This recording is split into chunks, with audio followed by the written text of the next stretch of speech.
Sexual hegemony in the media is a problem because the media portrays people of the LGBTQI community negatively and thus enforces common stereotypes that might encourage homophobia.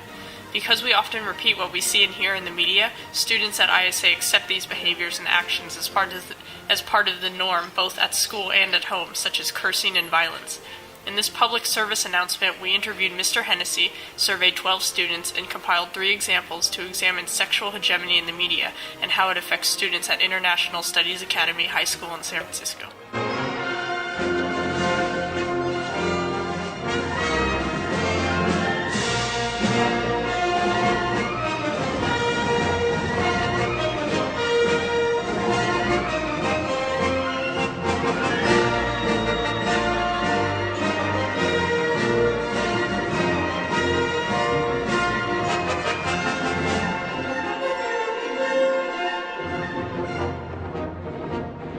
Ninth grade English teacher, Mr. Hennessy, said perhaps a year ago it would have been possible, but today we have a bunch of shows that project a positive outlook on the gay community, such as Glee, although sometimes Glee negatively portrays characters.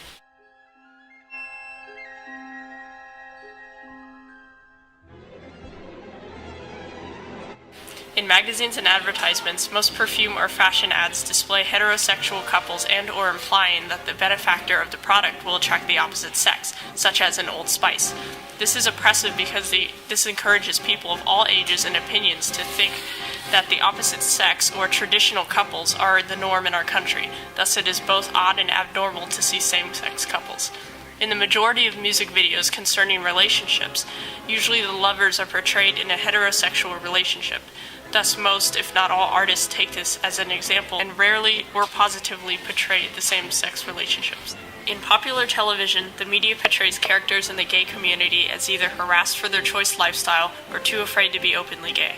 This is dehumanizing because this tells people to act towards members of the LGBTQIA in a negative way and sets an example for the people of the gay community to be ashamed of who they are and to hide their sexuality.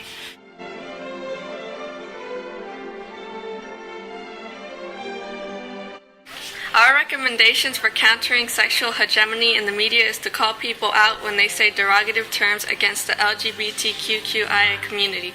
We could also start a campaign to raise awareness on how people use derogative terms. Finally, we can do a PSA about bullying in the LGBTQIA community.